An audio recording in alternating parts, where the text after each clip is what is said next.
Assalamualaikum warahmatullahi wabarakatuh. Bagaimana kabarnya hari ini anak-anak?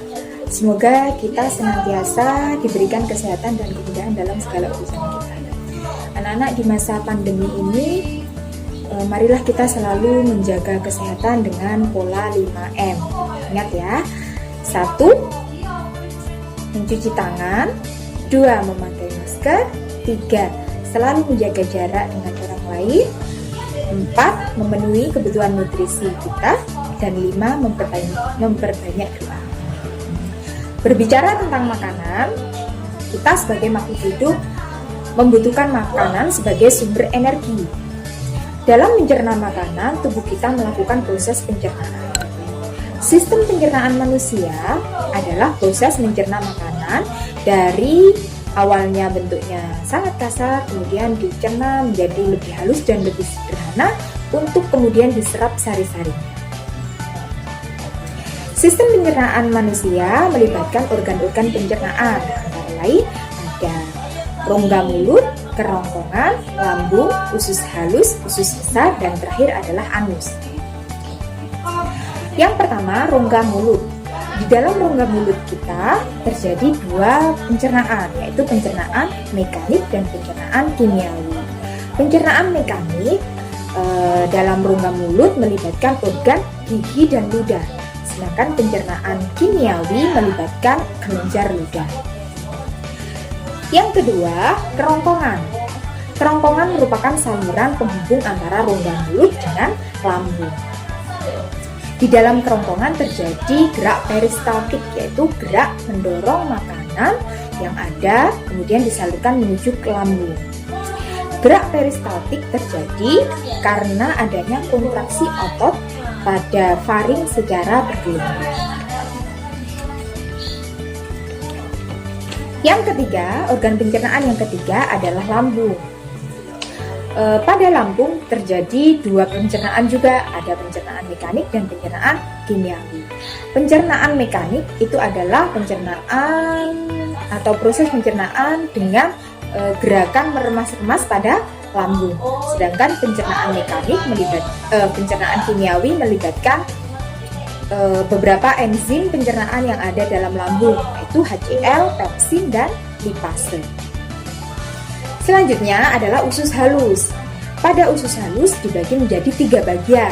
Ada duodenum, jejunum, dan ileum.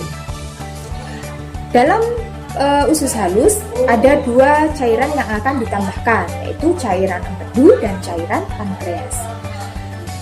Selanjutnya usus besar. Usus besar dibagi menjadi 3 bagian juga. Ada caecum, kolon, dan rektum. Caecum atau usus buntu. Yang terakhir adalah anus. Anus merupakan saluran pembuangan terakhir dari zat sisa makanan yang sudah tidak kita gunakan lagi. Pada anus ada 2 otot, ada yang terlibat yaitu otot lurik dan otot porus. Oke, itu tadi penjelasan beberapa organ pencernaan yang terlibat dalam sistem pencernaan manusia. Untuk mempermudah pemahaman kita, coba sekarang perhatikan video proses pencernaan makanan, mulai dari makanan masuk ke mulut sampai nanti dikeluarkan melalui anus. Silakan mengamati video berikut.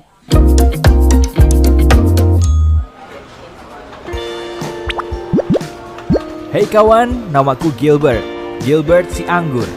Ya, nama itu adalah ide ayahku.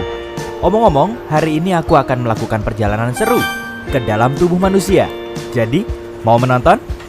Perjalanan dimulai ketika manusia menuju ke ruang makan siang kantor, membuka kotak makan siangnya dan menemukanku di sana. Apalagi yang ada di sini? Roti lapis kalkun? Yogurt? Dia sudah menggigit roti lapisnya. Oh, sekarang giliranku. Dia memasukkanku ke mulutnya. Ini saatnya pergi. Jujur, cukup basah dan hangat di sini. Mulut adalah pintu gerbang ke sistem pencernaan. Sistem itu dirancang khusus untuk mengubah makanan menjadi nutrien berguna yang membuatmu tetap berenergi dan membantu sel tumbuh dan memperbaiki diri. Jadi, setelah mengambil gigitan pertama dari apa yang kamu makan, kamu menghidupkan mesin pencernaan. Saat kamu mengunyah, makanan dipecah menjadi beberapa bagian untuk memudahkan prosesnya. Ludah sangat berguna karena bercampur dengan makanan dan bisa lebih menghancurkannya. Dengan begitu, perutmu tidak perlu mencerna seluruh bongkah makanan. Omong-omong, ini fakta seru. Jumlah air liur yang kamu hasilkan dalam setahun dapat mengisi 2 bak mandi ukuran sedang. Hampir 1 kolam penuh air liur. Benar-benar hujan air liur di sini. Wah, lebih baik aku berhati-hati dengan gigi ini.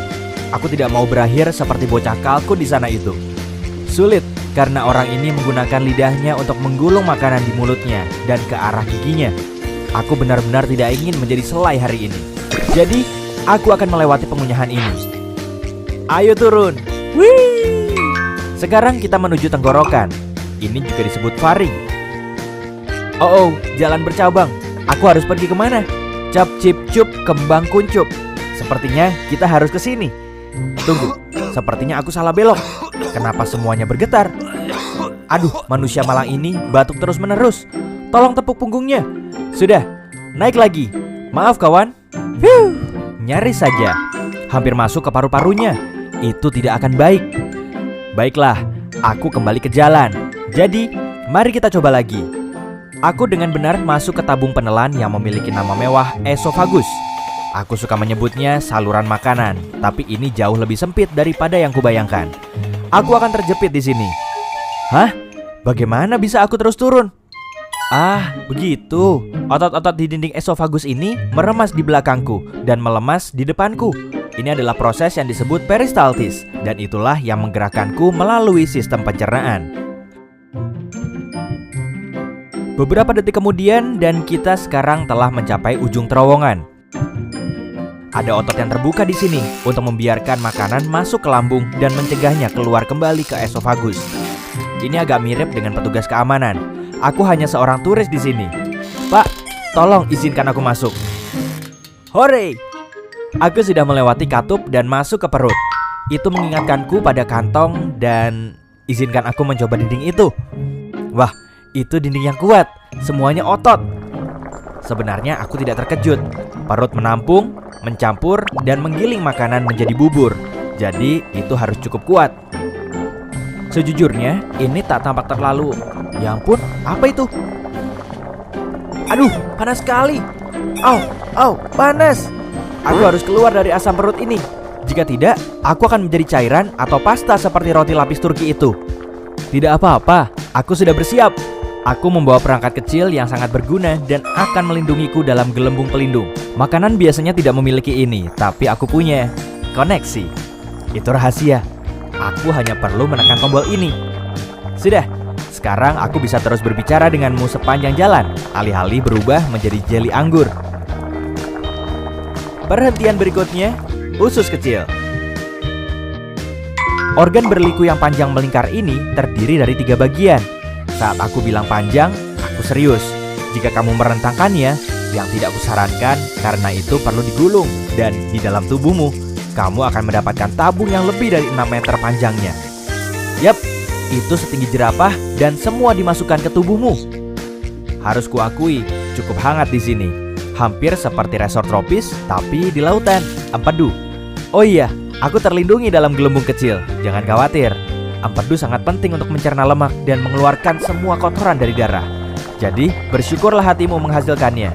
Pankreas juga membantu proses dengan beberapa enzim baik. Dan benda yang terlihat seperti buah pir di sana, itu kantong empedu. Itu terletak di bawah hati dan menyimpan empedu di dalamnya sampai saat yang tepat datang. Astaga, benda ini benar-benar melingkar ya. Aku agak pusing karena tikungan dan belokan, tapi tak bisa kembali sekarang. Dinding usus yang berkontraksi ini terus mendorongku ke depan. Sepertinya aku sudah berada di bagian akhir dari usus kecil dan terus ke langkah selanjutnya dari perjalananku. Usus besar, juga dikenal sebagai kolon. Itu adalah tabung berotot yang panjangnya 1,5 sampai 2 meter. Tunggu dulu. Shh, kamu dengar itu? Aku tidak sendirian. Aku dikepung. Mereka mendekat. Itu bakteri. Ada banyak sekali di sini. Oh, apakah orang ini terjangkit penyakit parasit usus atau semacamnya? Tidak. Usus membutuhkan bakteri baik untuk membantu memecah makanan, vitamin, dan nutrien sehingga tubuh bisa menggunakannya. Hai semuanya. Hei, benda kecil apa itu di pintu masuk?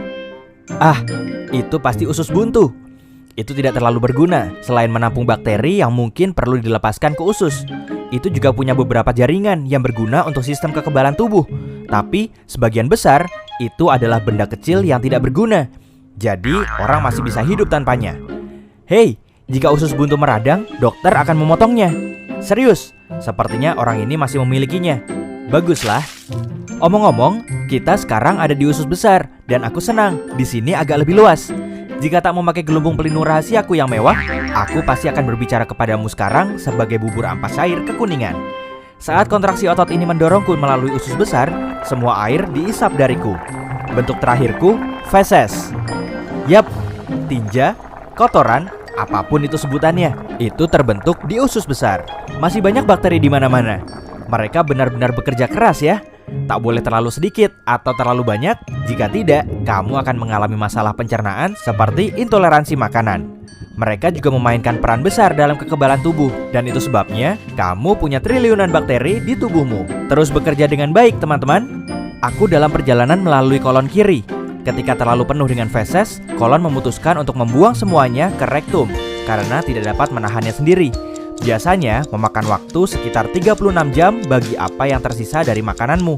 Tidak banyak sekarang, hanya ampas untuk mencapai titik ini. Tapi aku sudah mempercepat perjalanan ini karena ada hal lain yang harus kulakukan. Jadi, mari kita menuju rektum. Meluncur! Rektum adalah ruang lurus yang panjangnya sekitar 20 cm. Ini memiliki sensor khusus, seperti ini atau yang ada di sana, yang memberitahu saat ada sesuatu yang harus kamu buang. Mereka mengirim sinyal kepada otak saat feses atau gas ingin keluar. Itu saat kita berpikir, oh, harus ke kamar mandi.